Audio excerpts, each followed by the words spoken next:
Good morning, friends. Welcome back.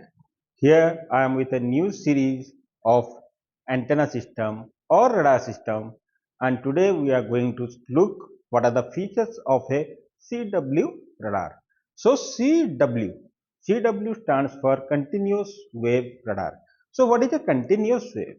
So the electromagnetic signal traveling from radar to the target and target back to the radar. So this electromagnetic signal may be in term of pulses or in terms of a continuous signal. So continuous signal is a time domain signal which exists at all point of time. So for example, sinusoidal signal, cosine signal, all are continuous wave signal. So this radar system utilizes the continuous wave signals for detecting the target parameters. So these continuous wave radars are based on the Doppler's effect. So we will see what is Doppler's effect and how our radar uses that effect and measures the or calculates the parameters of the target. So in terms of block diagram, we will learn its operation and look forward for its application areas. So let's don't let and start our topic. So here we are with a practical example of application areas of CW radar. Some of you might be horse riders. So horse riders are be aware of these kind of police vehicles. So these are the interceptor vehicles fitted with the CW radar. So CW radar detects the speed of the target and informs the police. So these radars are widely used as the interceptors for the police vehicles. So as I have told you, this radar is based on the Doppler effect. So what is this Doppler effect? From the matriculation standard, we know that not in fact matriculation. Before that, when we are traveling by train and we are waiting for that train in a platform, on a platform. So at that stage, when the train is approaching and it sounds its horn, we feel that if it is an approaching train, then the horn pitch increases, and if it is a receding train, horn pitch decreases. So what is the pitch of the sound? It is nothing but the frequency of the sound. So for an approaching target, at that point of time, we might not have detected or analyzed the thing, but now it's the time to analyze. So for an approaching target or some target which is creating some signal, if it is approaching us, then that signal will be compressed, the time period will be reduced, and the frequency will be increased. So this figure shows you the exact interpretation of Doppler's effect. As it is shown in this figure, this vehicle is moving out from this body or the person. So as this vehicle is moving out, the signal is traced, time period is increased, and the frequency will be dropped out. And if this vehicle will be following the person or it's approaching the person, then definitely that signal will be squeezed and the time period will reduce, and the pitch or the frequency of the signal will enhance. So this Doppler effect is the fundamental basis of the operation of our CW radar. We measure this shift in this frequency. How much shifting? Basically, the shift in the frequency is dependent on the relative velocity of these two bodies. That means if one body is steady, another body is approaching at a speed of 60 km per hour, then the relative speed is 60 km per hour. And if both the bodies are approaching each other at 30 km per hour speed, then the relative speed will be same 60 km per hour. So this relative speed between the two targets decides the change in the Doppler shift frequency, and that Doppler shift frequency is calculated by this formula, where delta f is the change in the Doppler frequency. So it is the function of the velocity between relative velocity between the two bodies and this lambda. What is this lambda? Yes, all of you know this. This lambda is nothing but the wavelength of the transmitted signal. If the train is sounding the horn, then this lambda is the wavelength of the sound signal being generated from the horn of the train. Okay, so again we can see this lambda can be reinterpreted in terms of frequency. So as we know that the electromagnetic signal is traveling at a speed of light, that is 3 into 10 to the power 8 meter per second, and if the frequency of the signal is ft, then lambda is c upon ft. So from this relation we can calculate the value of lambda, and by putting this value of lambda in this equation we can calculate the relative target speed. So I hope all are clear about this Doppler effect. Should we move ahead? Yes, thank you.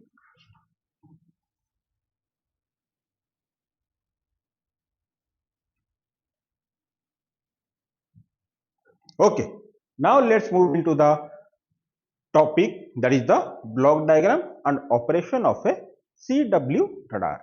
So as I have told you, CW radar stands for continuous wave radar, and in the previous session which I have explained you, that is the pulse radar, where we have started the topic from generation of pulse.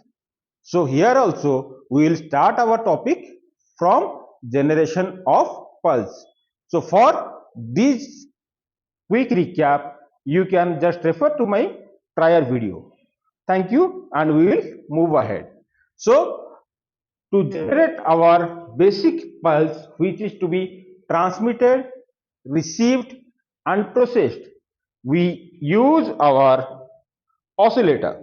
So this oscillator generates our general continuous wave signal or sinusoidal signal, we can tell in general. So here we find one difference from the pulse radar. In a pulse radar, in the previous session I have told you, a single antenna was used, and that antenna was used both for the transmission and reception. Therefore a TR unit was required. But in case of a continuous wave radar, we use two separate antennas, one for transmission, one for reception. So the isolation between the transmitter and the receiver section is not required for these kind of radars. Okay, so let's start our topic. That IF oscillator is a continuous wave oscillator. So if we plot its output, it is a time base and voltage. So it is a continuous wave signal. So it generates, let's say the intermediate frequency is Fi. That Fi is being generated by this IF oscillator, and that Fi is mixed with the transmitter mixer block. It is mixed with the received pulse. Okay, this transmitted pulse is transmitted through this antenna.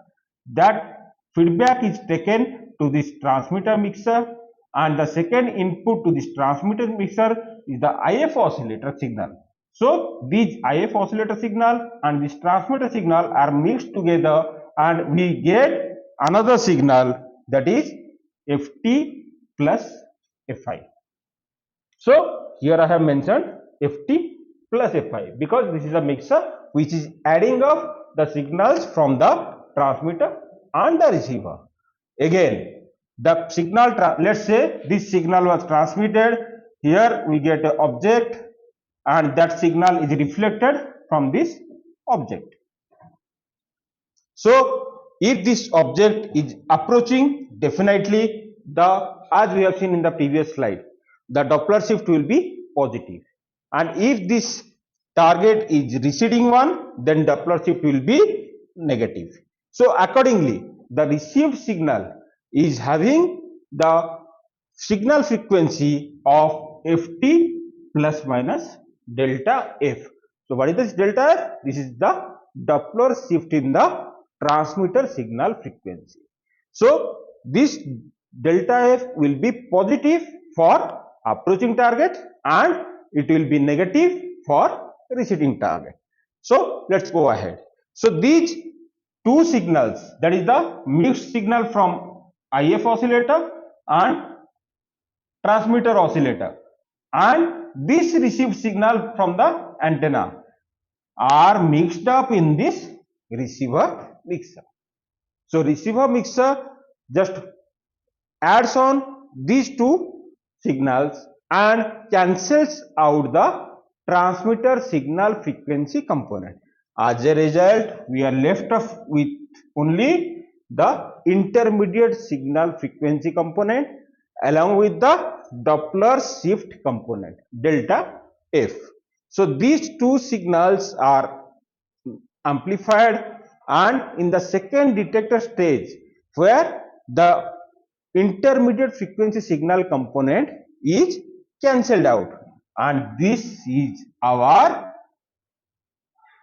intended output, because we have seen in the previous slide delta f is the function of velocity, that is the relative velocity between the target and the source, and lambda is the wavelength. From that we have this wavelength component, as this is our system component, system generated component. So we can calculate the speed of the target if we are having this delta f. So this delta f is counted through this frequency counter, and the indicator presents the speed of the target. So here some differences are observed with respect to the pulse radar. So what is that major difference? In case of pulse radar, we are having the advantage of calculating the distance, exact distance of the object from our radar antenna. But in this case, we are not going to get that. Why? The question arises, why we are not going to get that? Because in case of a pulse radar, we are having a reference point. The pulse starting at some point of time and ending at a particular time interval. So we can take that reference position of the starting of the pulse, and we can calculate for how much time that pulse has traveled in space. So that time of flight of this pulse is the reference for our measurement of range. But in case of a CW signal, which we have seen, it is a sinusoidal signal, there are no such reference points available. So the CW antennas or radar systems are not capable to calculate the distance of the target or the object whose parameters we are trying to find out. Yes, definitely it is having the advantage, we can get the speed of the target. So there are different application areas which we need only the speed, not the position. So for those applications we can use our Doppler shift antennas.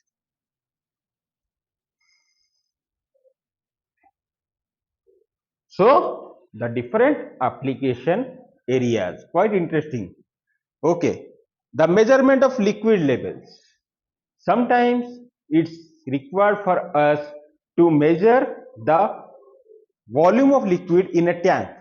So it's not possible for us to enter into the tank, or the tank depth may be so large that it's not possible to enter a scale and measure its volume. So for that we can measure by using this radar system. Next, the industrial storage tanks. It is almost the same thing which is being written in the previous line. Next, vehicular speed determination for police speed guns that we have started with, and be aware of such guns.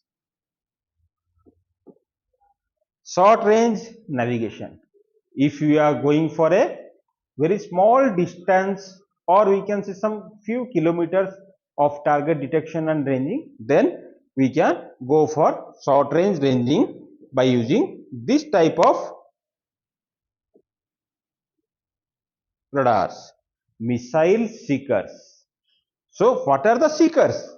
Seekers are only the identifiers, they are not the measurers. So the missiles which are approaching to the destination, they can be identified by using our CW radar. Battlefield surveillance. So what is surveillance? Surveillance is the key term which is generally used to look out. So these CW radars are capable for lookout duties, which was earlier being carried out by the human beings. Now it is being replaced by the CW radars. Aircraft detection. So if any aircraft is approaching, then definitely the Doppler shift will be there. The radar system can detect any approaching or receding, going away aircrafts. Automobile cruise control. This is the latest application which is being introduced in the advanced vehicles, where we are using the cruise control facility. What is this cruise control facility? Basically, it is the speed limiting or automation in the speed driving of vehicles. So this also is being now done through this CW radar.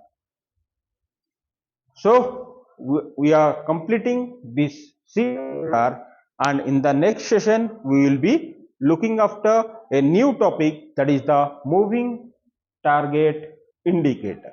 So moving target indicator radar is the next topic for us, and hope we will enjoy the next topic also. Thank you all.